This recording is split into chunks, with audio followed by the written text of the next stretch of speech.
In this video, I would like to present 3 different descriptions of how mystical and spiritual experiences can look like or feel like, and how can they be perceived. The first description stems from Osho, in which he describes the process of witnessing and what is going on within and around oneself during this experience. I will read it out loud, so don't be confused if I don't look into the lens of the camera. Enjoy. Then, whether you are awake or asleep, the watcher remains inside you, just like a small flame continuously burning.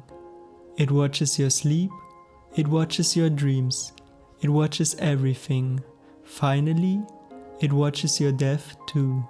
And because it watches your death, it means you are not dying. Only that which was not you is dying. The flame has become your life source. And the center simply moves on into another form, into another life. And this flame cannot be extinguished. It is immortality itself. The experience of this flame is the experience of enlightenment. With this experience, all the fears of life disappear. What remains is pure joy and a tremendous gratitude towards existence. I call this gratitude the only prayer. No words, but without words a deep feeling of gratefulness. So much has been given to me which I don't deserve, which I have not earned, of which I am not worthy. Life goes on giving to me out of its abundance. Not because I need it, I deserve it, but because life has so much to give. It is overflowing.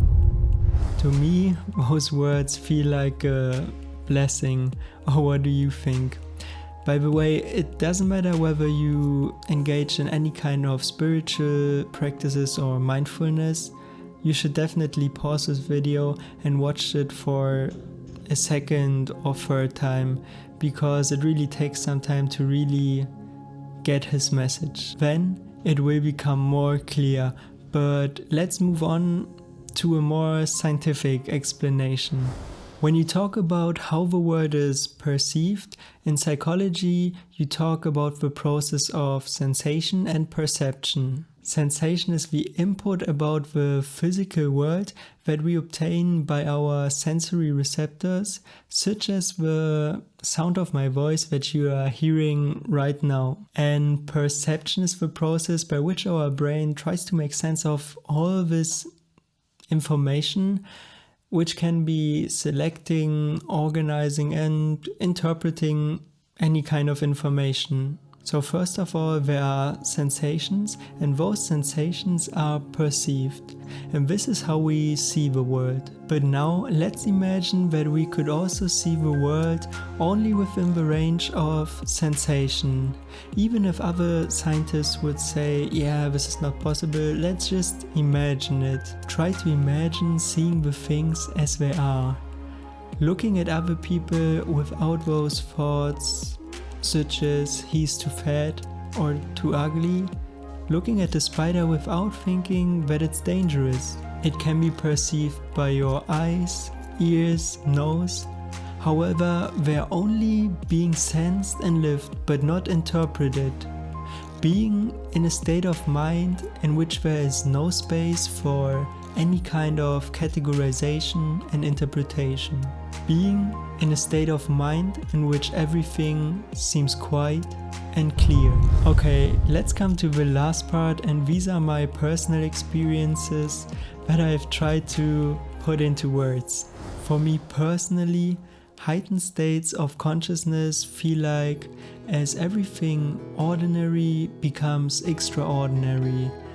Every little thing that is normally perceived as meaningless becomes tremendously meaningful and important.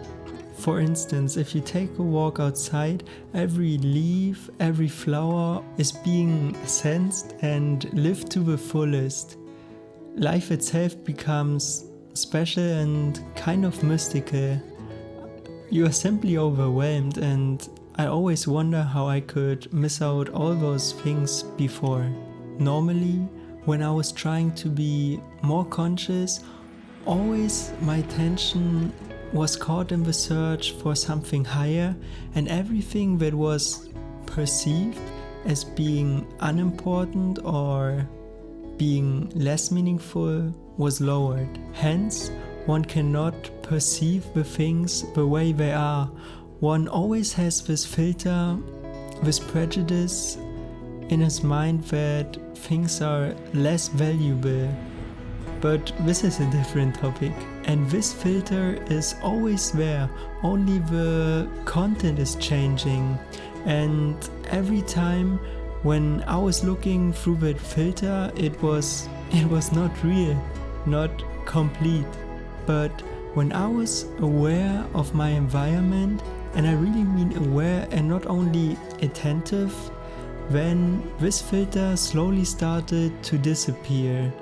And only then the existence of my distorted way of perception was made visible. Now you've heard 3 different descriptions of mystical or spiritual experiences or heightened states of consciousness, however you want to call it. One of someone who spent a huge part of his life figuring out what enlightenment and all those things are about, figuring out in a practical way. Then a more scientific explanation that I tried to come up with, which is hopefully a little bit more specific, and in the end my personal experiences, which are of course only a small and limited version of what is actually possible. I really tried to find the right words to frame it the right way, but as you can see, there's no perfect description for it. If you enjoyed this video, leave a like here and share this video with another person who can relate to my personal experiences. And please write in the comments which of the 3 descriptions was the most helpful or most interesting to you. And if you have another description, let us know in the comments. Otherwise, see you in 2 weeks. Have a wonderful day. My name is Till and this is Till Talk.